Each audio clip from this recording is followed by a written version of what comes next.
Theme 1.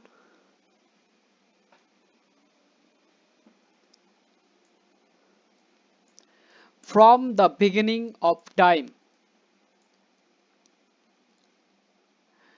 This chapter traces the beginning of human existence.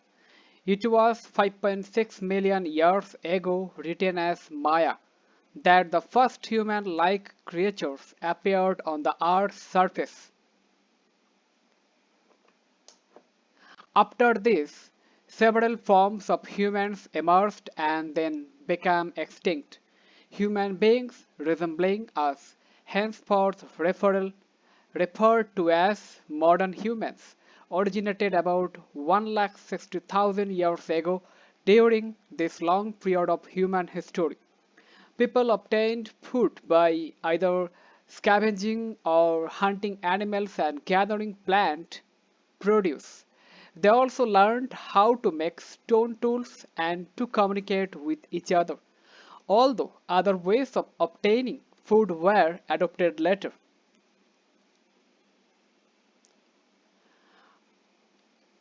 Hunting gathering continued. Even today, there are hunter gatherer societies in some parts of the world. This makes us wonder whether the lifestyles of present day hunter gatherers can tell us anything about the past.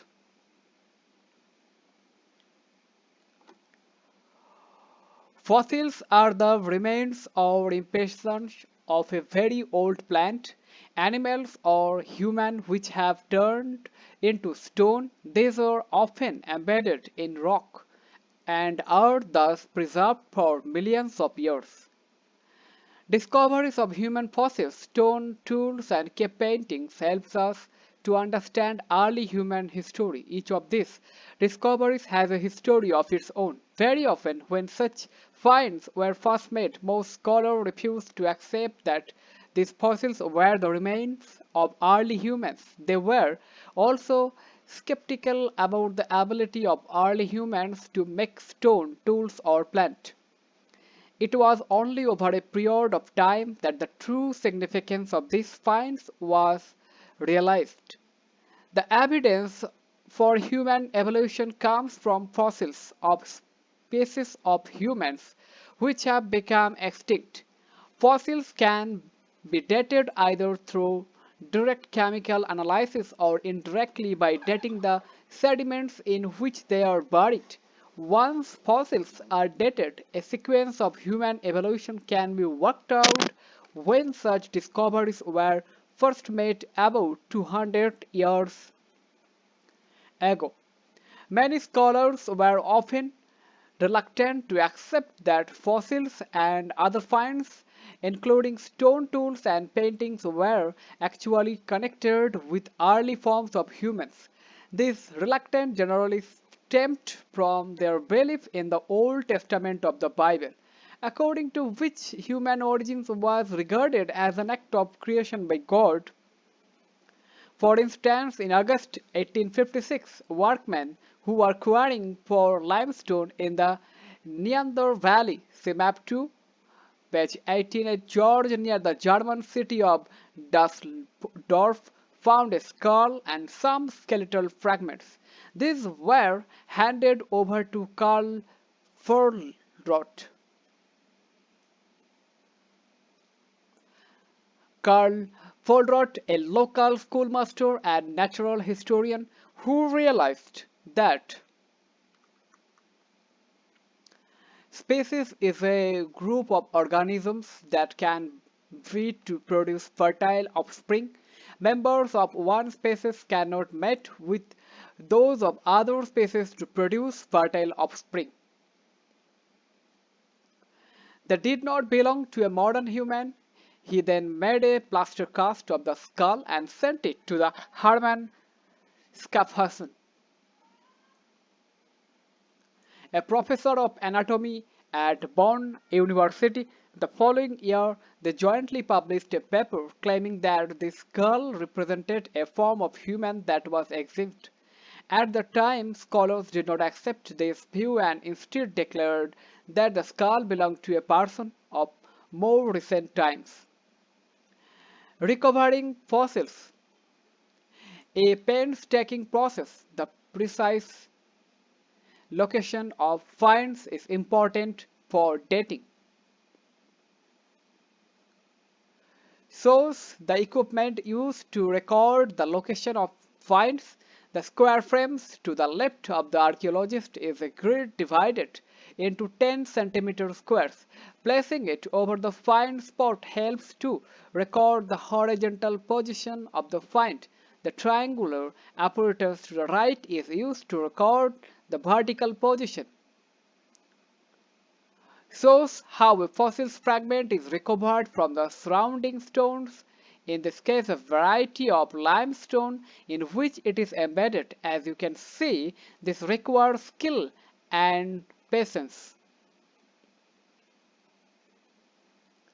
24 November 1859, when Charles Darwin's On the Origin of Species was published, marked a landmark in the study of evolution. All 1,250 copies of the first print were sold out the same day. Darwin argued that humans had evolved from animals a long time ago. The skull of Neanderthal Man. Some of those who dismissed the antiquity of the skull regarded it as brutish or that of a pathological idiot. Activity 1. Most religions have stories about the creation of human beings which often do not correspond with scientific discoveries. Find out about some of these and compare them with the history of human evolution as discussed in this chapter. The story of human evolution. A. The precursors of modern human beings. Look at these four skulls. A belongs to an ape. B belongs to a species known as Australopithecus below. C belongs to a species known as Homo erectus, literally upright man. D belongs to a species known as Homo sapiens, literally thinking or wise man, to which all present-day human beings belong. List as many similarities and differences that you notice looking carefully at the brain case, jaws, and teeth. The differences that you notice in the skull shown in the illustration are some of the changes that came about as a result of human evolution. The story of human evolution is enormously long and somewhat complicated. There are also many unanswered questions, and new data often lead to a revision and modification of earlier understanding. Let us look at some of the developments and their implications more closely. It is possible to trace these developments back to between 36 and 24 Maya. We sometimes find it difficult to conceptualize such long spans of time. If you consider a page of your book to represent 10,000 years, in itself a vast span of time, 10 pages would represent 1 lakh years, and 100 pages would equal 1 million years. To think of 36 million years, you would have to imagine a book 3,600 pages long. That was when primates, a category of mammals, emerged in Asia and Africa. Subsequently, by about 24 Maya, there emerged a subgroup amongst primates called hominoids. This includes apes, and much later, about 5.6 Maya, we find evidence of the first hominoid. Primates are a subgroup of a larger group of mammals. They include monkeys, apes, and humans. They have body hair, a relatively long gestation period following birth, mammary glands, different types of teeth, and the ability to maintain a constant body temperature. While hominoids have evolved from hominoids and share certain common features, there are major differences as well. Hominoids have a smaller brain than hominoid. They are quadrupeds walking on all four but with flexible forelimbs. Hominoid, by contrast, have an upright posture and bipedal locomotion walking on 2 feet. There are also marked differences in the hand, which enables the making and use of tools. We will examine the kinds of tools made and their significance more closely later. Two lines of evidence suggest an African origin for hominoids. First, it is the group of African apes that are most closely related to hominoids. Second, the earliest hominoids fossil, which belongs to the genus Australopithecus, have been found in East Africa and date back to about 5.6 Maya. In contrast, fossils found outside Africa are no older than 1.8 million years.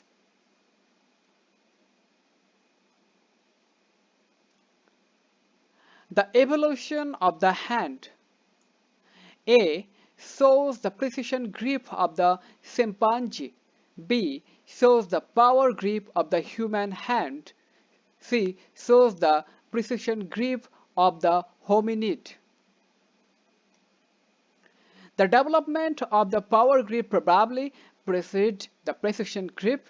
Compare the precision grip of the chimpanzee with that of the human hand.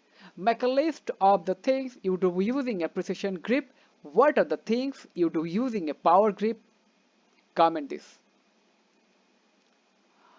Hominoids belongs to a family known as Hominidae, which includes all forms of human beings. The distinctive characteristics of hominids include a large brain size, upright posture, bipedal locomotion, and specialization of the hand. Hominids are further subdivided into branches known as genus, of which Australopithecus and Homo are important. Each of these in turn includes several species. The major differences between Australopithecus and Homo relate to brain size, jaws, and teeth. The former has a smaller brain size, heavier jaws, and larger teeth than the latter.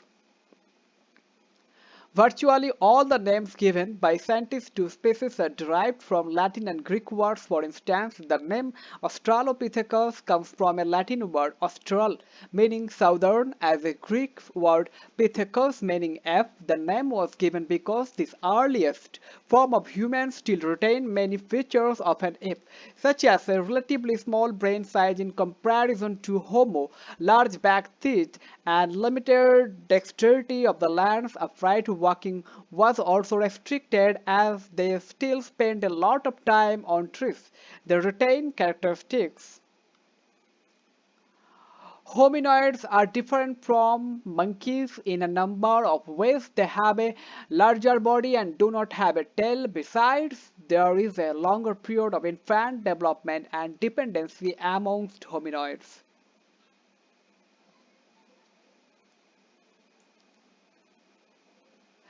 This is a view of the Old White George in the Rift Valley, East Africa. See map 1b page 14, one of the areas from which traces of early human history have been recovered. Notice the different levels of earth at the center of the photograph.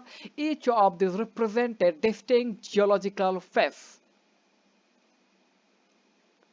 such as long forelimbs, carved hand and foot bones, mobile ankle joints suited to life in trees. Over time, a tool making and long distance walking increased. Many human characteristics also developed. The discovery of Australopithecus, Olduvai George, 17 July 1959. The Olduvai George was first discovered in the early 20th century by a German butterfly collector. However, Olduvai has come to be identified with Mary and Louis Leakey, who worked here for over 40 years. It was Mary Leakey who directed archaeological excavations at Olduvai and Leotoli, and she made some of the most exciting discoveries. This is what Louis Leakey wrote about one of their most remarkable finds. That morning I woke with a headache and a slight fever. Reluctantly, I agreed to spend the day in camp. With one of us out of commissions, it was even more vital for the other to continue the work, for our precious 7-week session was running out. So Mary departed for the diggings with Sally and Toots, two of their dogs. In the Land Rover, a jeep-like vehicle, and I settled back to a restless day off. Some time later, perhaps I dozed off, I heard the Land Rover coming up first to camp. I had a momentary vision of Mary stung by one of our hundreds of residents, scorpions, or bitten by a snake that had slipped past the docks. The Land Rover rattled to a stop, and I heard Mary's voice calling over and over, "I have got him! I have got him! I have got him!" Still groggy from the headache, I could not make her out. "Got what? Are you hurt?" I asked. "Him, the man, our man," Mary said. "The one we have been looking for 23 years. Come quick, I have found his teeth." From finding the world's earliest man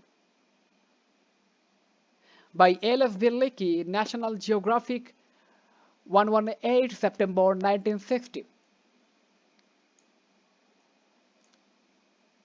The remains of early humans have been classified into different species. These are often distinguished from one another on the basis of differences in bone structure. For instance, species of early humans are differentiated in terms of their skull size and distinctive jaws.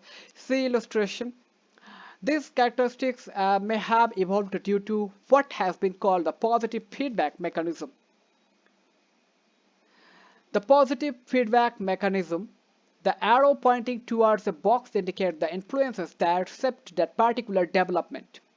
Increase in size and capacity of brain,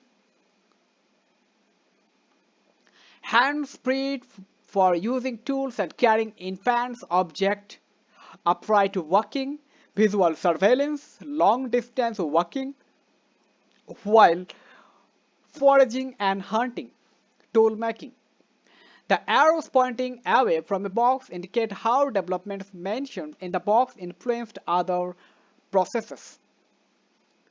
For example, bipedalism enabled hands to be freed for carrying infants or objects in turn, as hands were used more and more. Upright walking gradually became more efficient. Apart from the advantage of freeing hands for various uses, far less energy is consumed while walking as compared to the movement of a quadruped. However, the advantage in terms of saving energy is reversed while running. There is indirect evidence of bipedism as early as 3.6 Maya.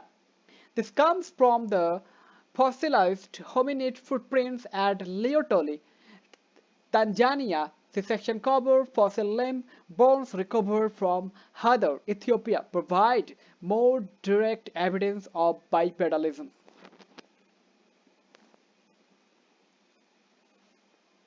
Around 2.5 Maya, with the onset of a phase of glaciation or an ice age, when large parts of the earth were covered with snow, there were major changes in climate and vegetation due to the reduction in temperature as well as rainfall. Grassland areas expand at the expense of forest, leading to the gradual extinction of the early forms of Australopithecus that were adapted to forest and the replacement by species that were better adapted to the drier condition.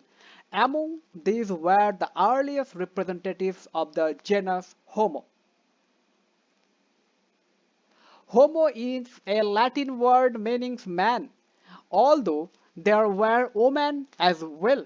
Scientists distinguish among several types of Homo. The names assigned to these species are derived from what are regarded as their typical characteristics. So fossils are classified as Homo habilis, the toolmaker, Homo erectus, the upright man, and Homo sapiens, the wise or thinking man. Fossils of Homo habilis have been discovered at Omo in Ethiopia and at Olduvai Gorge in Tanzania. The earliest fossils of Homo erectus have been found both in Africa and Asia, Cuvifora and West Turkana, Kenya, Mozdockerto and Sangiran, Java, as the finds in Asia belongs to a later date than those in Africa. It is likely that hominids migrated from East Africa to southern and northern Africa to southern and northern eastern Asia and perhaps to Europe. Sometime between 2 and 1.5 Maya, this species survived for nearly a million years. Map Africa, Dar es Sultan, Morocco, Mediterranean Sea, Red Sea, Chad, Sudan, Ethiopia, Somalia, Kenya, Uganda, Lake Victoria, Tanzania, Democratic Republic of Congo, Indian Ocean, Atlantic Ocean, Mozambique, Border Caves, Swartkrans, South Africa, Dikelders, Classius River mouth. Chad, Bahr el Ghazal, Sudan, Eritrea, Red Sea, Hadar, Central African Republic, Democratic Republic of Congo, West Turkana, Uganda, Lake Victoria, Lake Yasi, Tanzania, Gulf of Aden, Somalia, Ethiopia, Omokibis 1, Alia Bay and Kubifora, Lothagam, Kanapur, Indian Ocean, Olduvai George, Leotoli. Map the East African Rift Valley. In some instances, the names for fossils are derived from the places where the first fossils of a particular type were found.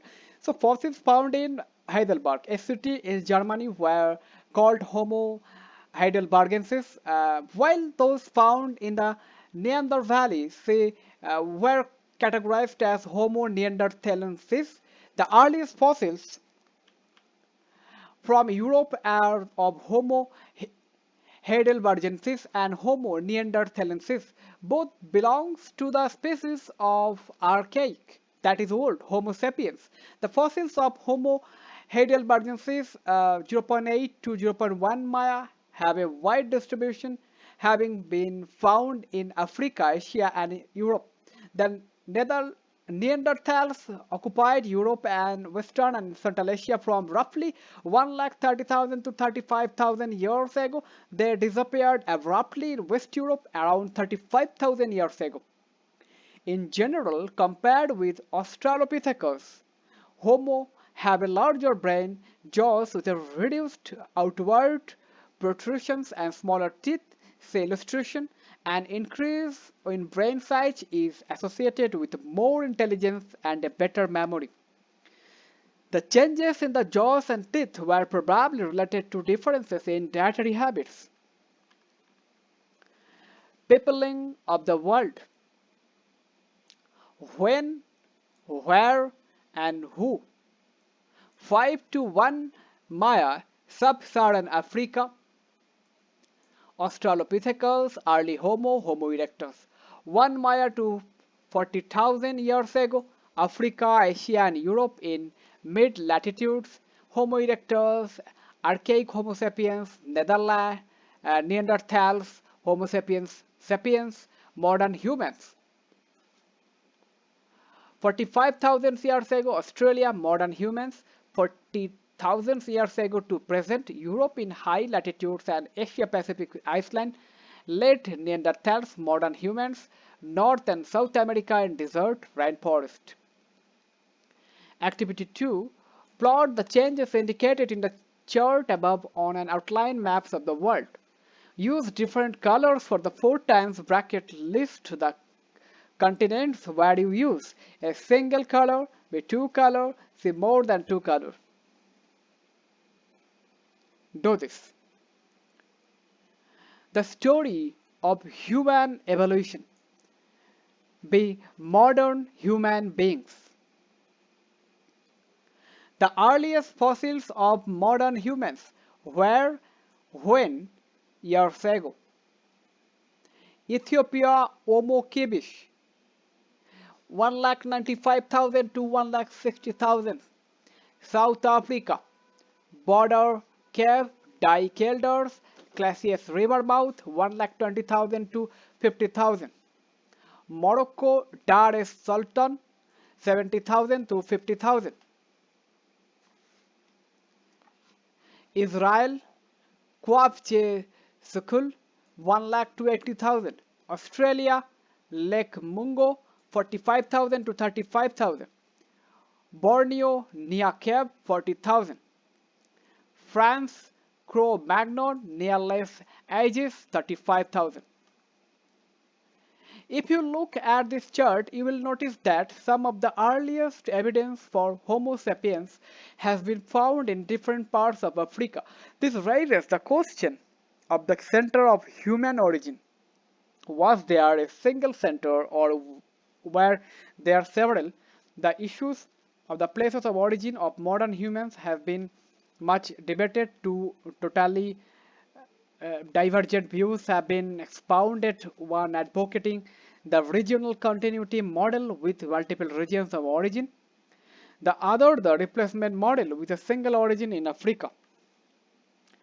According to the regional continuity model, the archaic Homo sapiens in different regions gradually evolved at different rates into modern humans, and hence the variation in the first appearance of modern humans in different parts of the world. The argument is based on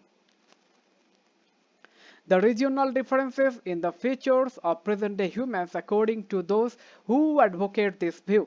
These dissimilarities are due to differences between the pre-existing Homo erectus and Homo heidelbergensis populations that occupied the same region. The replacement and regional continuity model. The replacement model visualizes the complete replacement everywhere of all older forms of human with modern humans. In support of this view is the evidence of the genetic and anatomical homogeneity of modern humans. Those who suggest this argue that the enormous similarity amongst modern humans is due to their descent from a population that originated in a single region, which is Africa. The evidence of the earliest fossils of modern humans from Homo in Ethiopia also supports in replacement model. Scholars who hold this view suggest that the physical differences observed today among modern humans are the result of adaptation over a span of thousands of years by population who migrated to the particular regions where they finally settled down.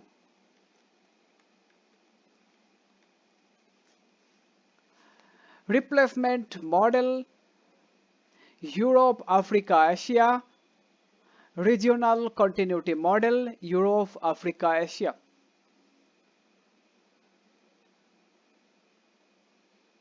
Early humans' ways of obtaining food. So far, we have been considering the evidence of skeletal remains and seeing how these have been used to reconstruct the histories of the movements of people across continents.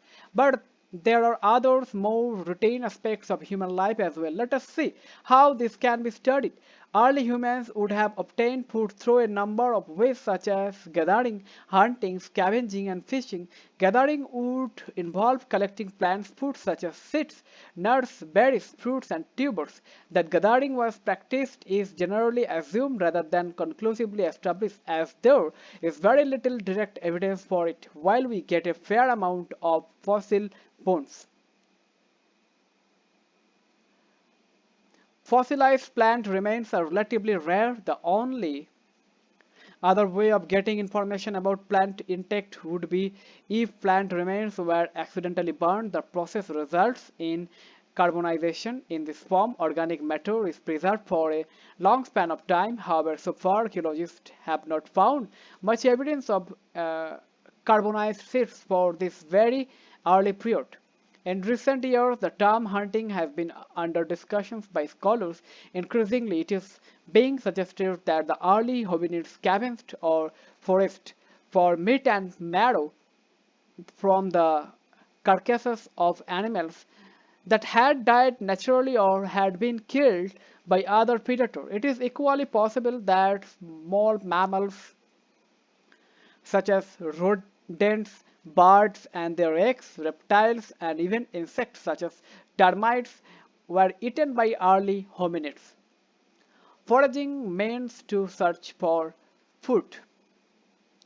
Hunting probably began later, about 5 lakh years ago. The earliest clear evidence for the deliberate planned hunting and butchery of large mammals comes from two sites: Box Grove in southern England 5 lakh years ago and Skoningen in Germany 4 lakh years ago.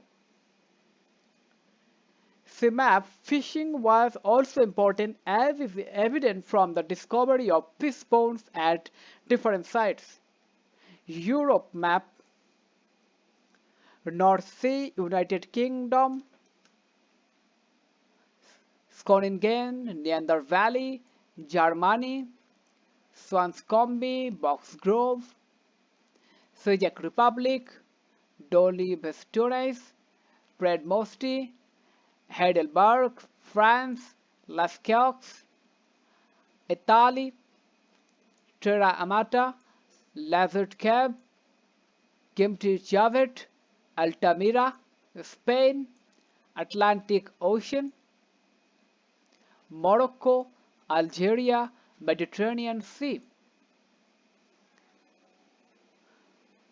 From about 35,000 years ago, there is evidence of plant hunting from South European sites. Some sites such as Dolny Bastonis in the Czech Republic map, which was near a river, seem to have been deliberately chosen by early people. Herds of migratory animals such as reindeer and horse probably crossed the river during their autumn and spring migration and were killed on a large scale. The choice of such sites indicates that people knew about the movement of these animals and also about the means of killing large numbers of animals quickly. Did men and women have different roles in gathering, scavenging, hunting, and fishing? We do not really know. Today we found societies that live by hunting and gathering, where women and men undertake a range of different activities. But as we will see later in the chapter, it is not always possible to suggest parallel with the past. Early humans, from trees to caves and open air sites. We are on zero ground when we try to reconstruct the evidence for patterns of resident. One way of doing this is by plotting the distribution of artifacts. For example, thousands of flake tools and hand axles have been excavated at Kilombe and Olorgesailie, Kenya. These finds are dated between 7 lakh and 5 lakh years ago.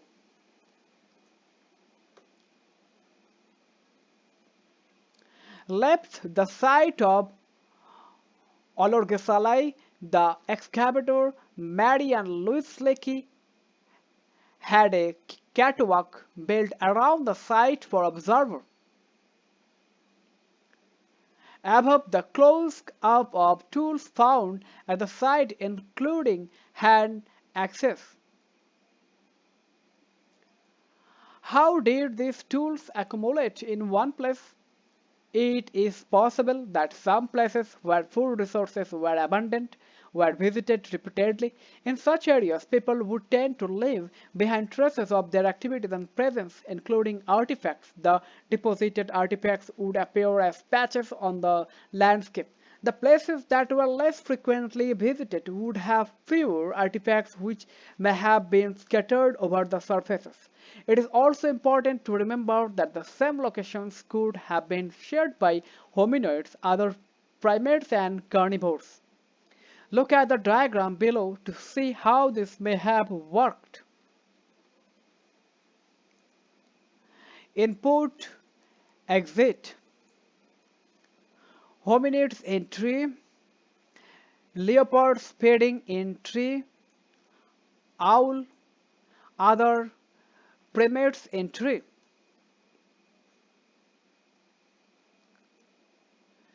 scavenger remove, carnivores carrying bones, feeding, cutting, breaking, chewing bones, hominids carrying bones, stones, non-hominid primates moving things around, crocodiles feeding if when the site is flooded, hominids remove stones and bones,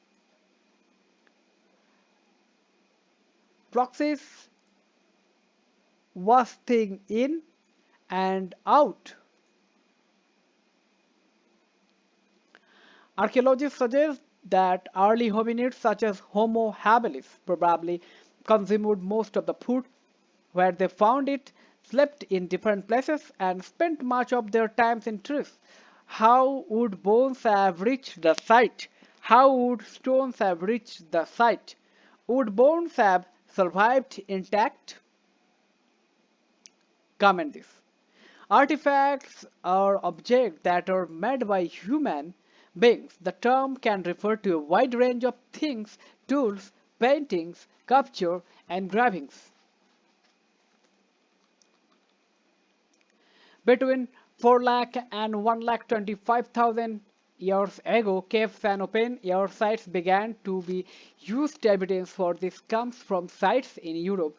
In the Lazarette cave in southern France, a 12 into 4 meter shelter was built against the cave wall. Inside it were two hearths and evidence of different food sources: fruit, vegetables, seeds, nuts, bird eggs, and freshwater fish, trout, perch, and carp. At another site, Terra Amata, on the coast of southern France, films say shelters with roofs of wood and grasses were built for short-term seasonal visit.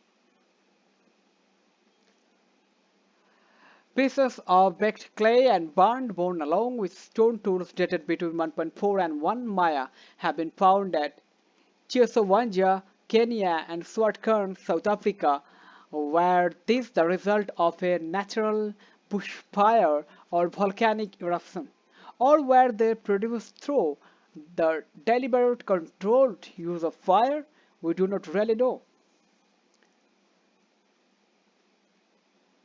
Hearts, on the other hand, are indications of the controlled use of fire. This had several advantages. Fire provided warmth and light inside caves and could be used for cooking. Besides, fire was used to harden wood, as for instance the tip of the spear.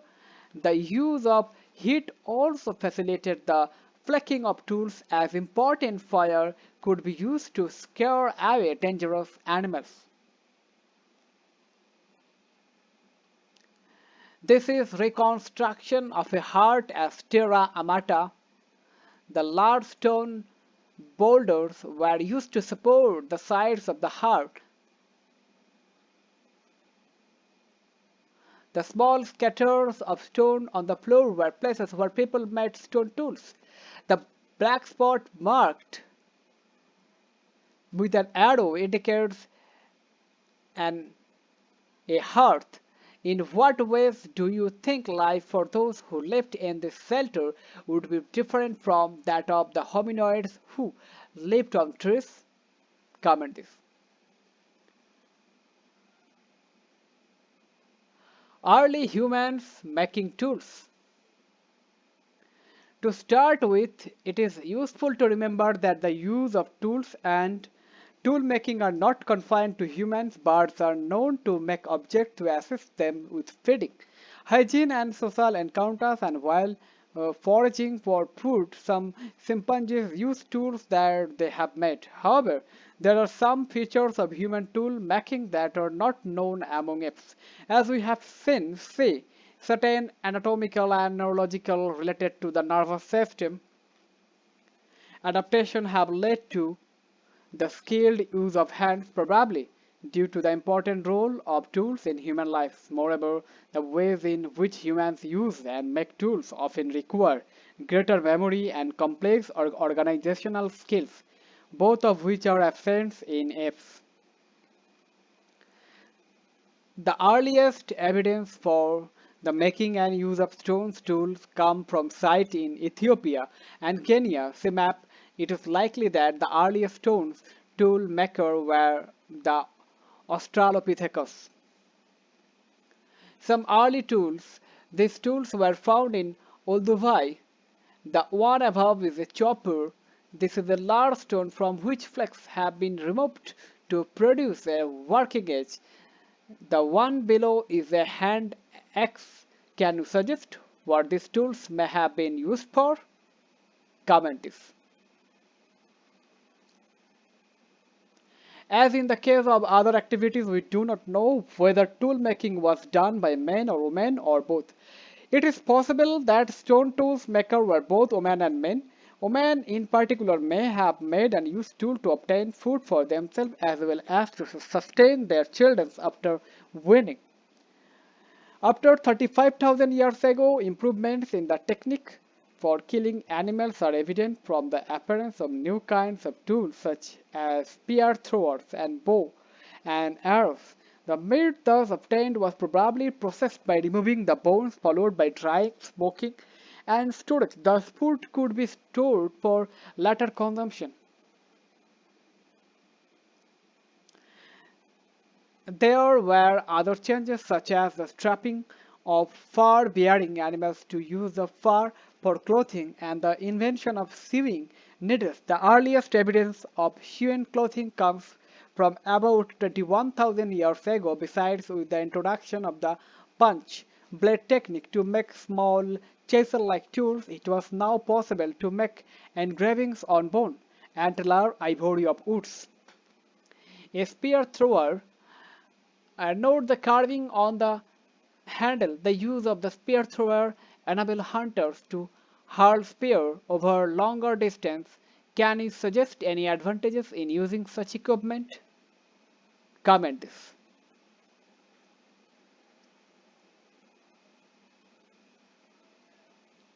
The punch blade technique. A.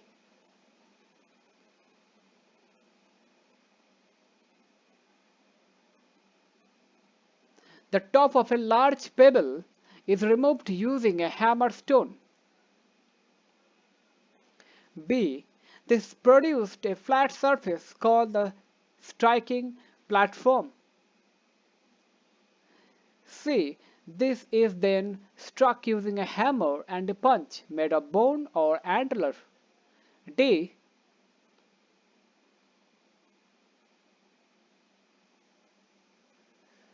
This leads to the production of blades that can be used as knives or modified to serve as chisel or burins which could be used to engrave bone, antler, ivory or wood. E. An example of engraving on bone. Note the drawings of animals on it.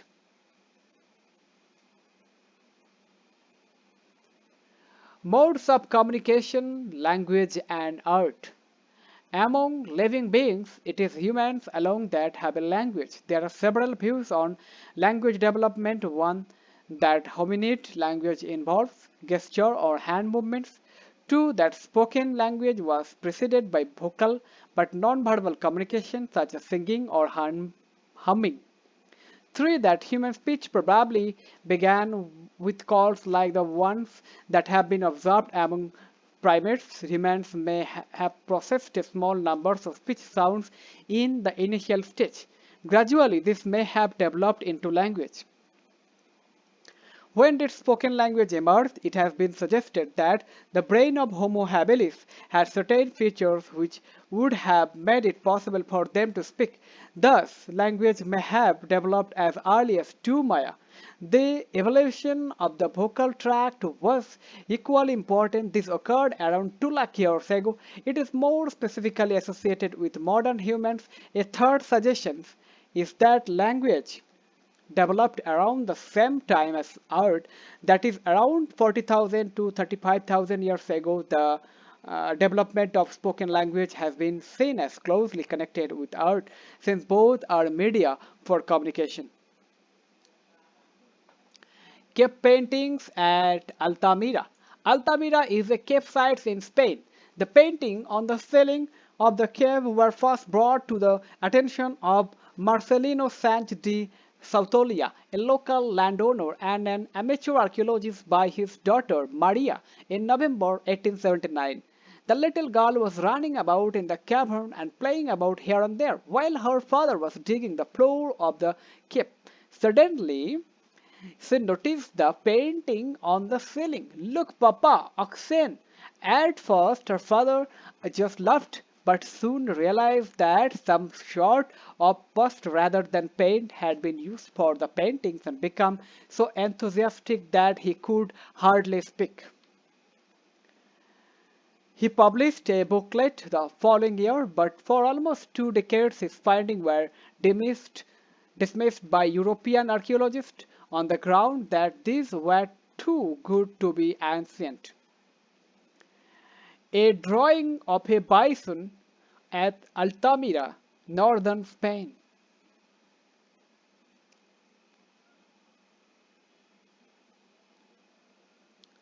Hundreds of paintings of animals done between 30,000 and 12,000 years ago have been discovered in the caves of Lascaux and Chabot, both in France and Altamira in Spain.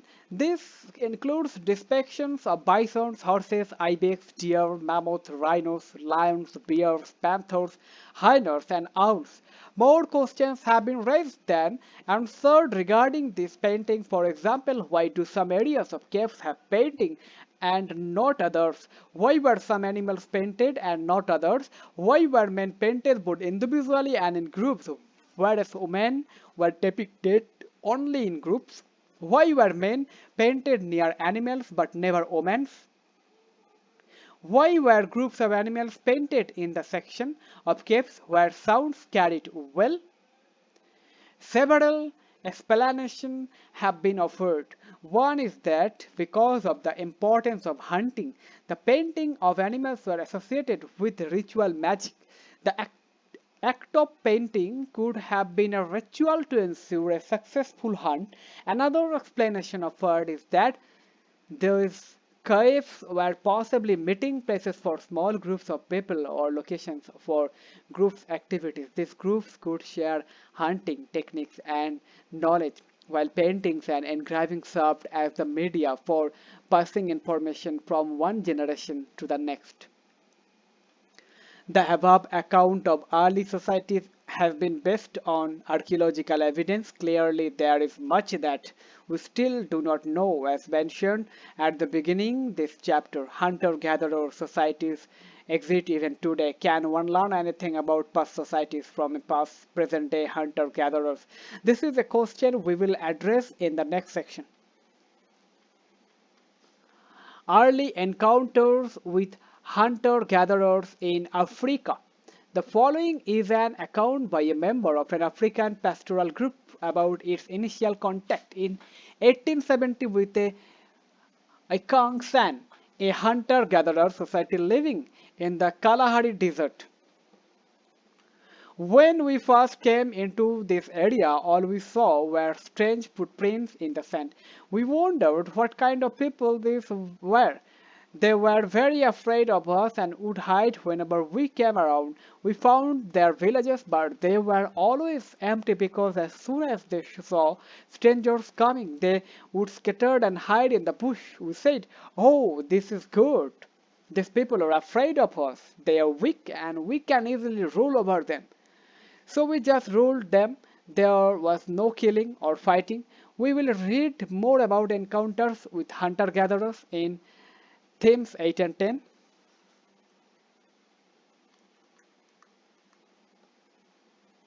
Anthropology is a discipline that studies human culture and evolutionary aspect of human biology. The Hadja. The Hadja are a small group of hunters and gatherers living in the vicinity of Lake Yasi, a salt Rift Valley lake. The country of the eastern has the dry, rocky savanna dominated dominated by thorn scrub and acacia trees, is rich in wild foods. Animals are exceptionally numerous and were certainly commoner at the beginning of the century. Elephants, rhinoceros, buffalo, giraffe, zebra, waterbuck, gazelle, warthog, baboon, lion, leopard, and hyena are all common. As are smaller animals such as porcupine, hare, jackal, tortoise, and many others. All of these animals, apart from the elephant, are hunted and eaten by the hedge. The amount of meat that could be regularly eaten without an endangering the future of the game is probably greater than anywhere else in the world where hunters and gatherers live or have lived in the recent past. Vegetable foods, roots, berries, the fruit of baobab tree, etc., though not often obvious to the casual observer, is always abundant even at the height of the dry season. In a year of drought, the type of vegetable food available is different in the sixth month wet season from the dry season, but there is no period of shortage. The honey and grubs of 7 species of wild bee are eaten. Supplies of these vary from seasons to seasons and from year to year. Sources of water are widely distributed over the country in the wet season but are very few in the dry season. The Hafja considered that about 5 to 6 kilometers is the maximum distance over which water can reasonably be carried, and camps are normally sited within a kilometer of a watercourse. Part of the county consists of open grass plains, but the Hadza never built camps there. Camps were invariably sited among trees or rocks and by preference among both. The Eastern Hadza assert no rights over land and its resources. Any individual may live wherever he likes and may hunt animals, collect roots, berries and honey, and draw water anywhere in Hadza county without any sort of restriction. In spite of the exceptional numbers of game animals in their area, they had rely mainly on wild vegetable matter for their food. Probably as much as 80% of their food by weight is vegetable. While meat and honey together account for the remaining 20%. Camps are commonly small and widely dispersed in the wet season, large and concentrated near the few available sources of water in the dry season. There is never any shortage of food even in the time of drought. Written in 1960 by James Woodburn, an anthropologist. Activity 3. Why do the Hadza not assert rights over land and its resources? Why do the size and location of camps keep changing from season to season? Why is there never any shortage of food even in times of drought? Can you name any such hunter-gatherer societies in India today? Comment this. Hunter-gatherer societies from the present to the past. Ethnography is the study of contemporary ethnic groups. It includes an examination of their modes of livelihood, technology, gender, roles, rituals, political institutions, and social customs. As our knowledge of present-day hunter-gatherers increased through studied by anthropologists, a question that began to be posed to us whether the information about living hunters and gatherers could be used to understand past societies.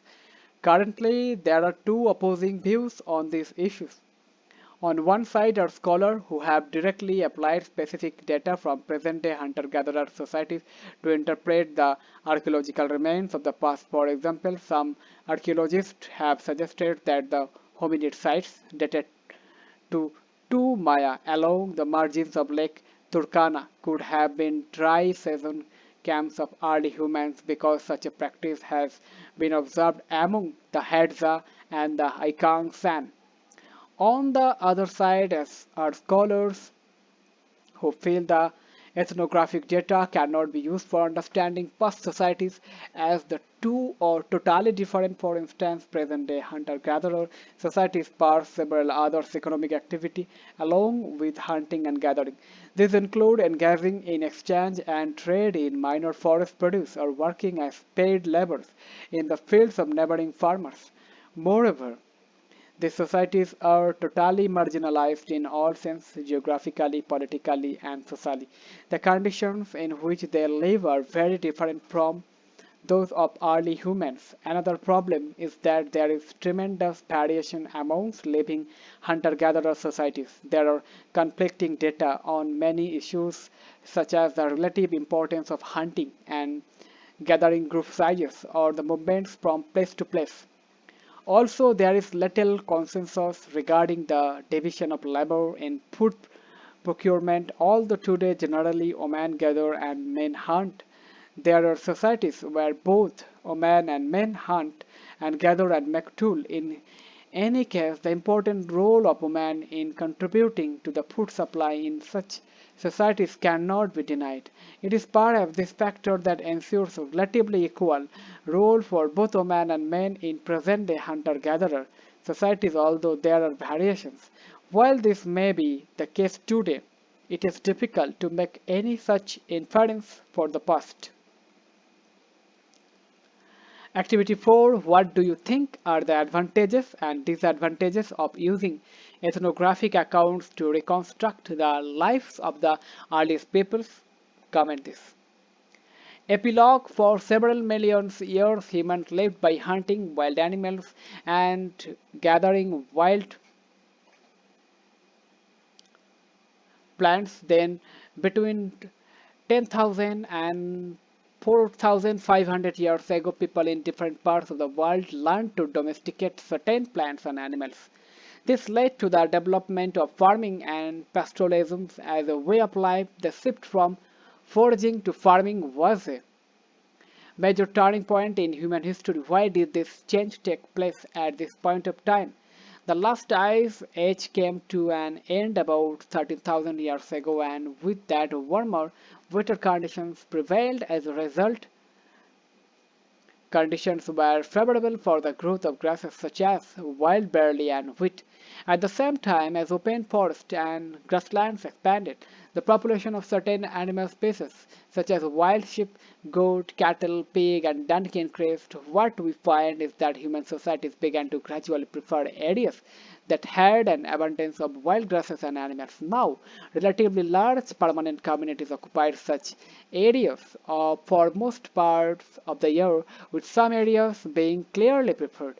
A pressure may have built up to increase the food supply. This may have triggered the process of domestication of certain plants and animals. It is likely that a combination of factors which included climatic change and population pressures, a greater reliance on and knowledge of a few species of plants such as wheat, barley, rice, and millet, and animals such as sheep, goat, cattle, donkey, and pig played a role in this transformation. One such area where farming and pastoralism began around 10,000 years ago was the Fertile Crescents extending from the Mediterranean coast to the Zagros Mountains in Iran. With the introduction of agriculture, more people began to stay in one place for even longer periods than they had done before. Thus, permanent houses began to be built of mud bricks, and even stone. These are some of the earliest villages known to archaeologists. Farming and pastoralism led to the introduction of many other changes, such as the making of pots in which to store grains and other produce and to cook food. Besides, new kinds of stone tools came into use. Other new tools, such as the plow, were used to agriculture. Gradually, people became familiar with metals such as copper and tin. The wheel, important for both pot making and transportation, came into use. About 5,000 years ago, even larger concentration of people began to live together in cities. Why did this happen, and what are the differences between cities and other settlements? Look out for answers to this and other questions in Theme 2. Timeline 1. Maya, 36 to 24 Maya. Primates, monkeys in Asia and Africa, 24 Maya. Superfamily Hominids, gibbons, Asian orangutan, and African apes, gorilla, chimpanzee, and bonobo or pygmy chimpanzee. 6.4 Maya, branching out of hominoids and hominids. 5.6 Maya, Australopithecus. 2.6 to 2.5 Maya, earliest stone tools. 2.5 to 2.0, coaling and drying of Africa, resulting in decrease in woodlands and increase in grasslands. 2.5 to 2.0 Maya, Homo. 2.2 Maya, Homo habilis. 1.8 Maya, Homo erectus. 1.3 Maya, extinction of Australopithecus. 0.8 Maya, archaic sapiens, Homo heidelbergensis. 0.19 to 0.16 Maya, Homo sapiens, modern humans. Timeline: 2 years ago, earliest evidence of burial. 3 lakhs, extinction of Homo erectus. 2 lakhs, development of voice box. 2 lakhs, archaic Homo sapiens skulls in Narmada Valley, India. 2 lakhs to 1 lakh 30,000, emergence of modern humans. 1,95,000 to 1,60,000, emergence of Neanderthals. 1,30,000, earliest evidence of herds. 1,25,000, extinction of Neanderthals. 35,000, earliest evidence of figurine modes of fired clay. 27,000, invention of sewing needle. 21,000.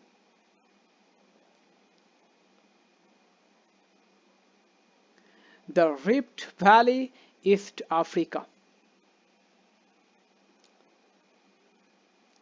Exercises, answer in brief. Answer in a short essay. Comment this.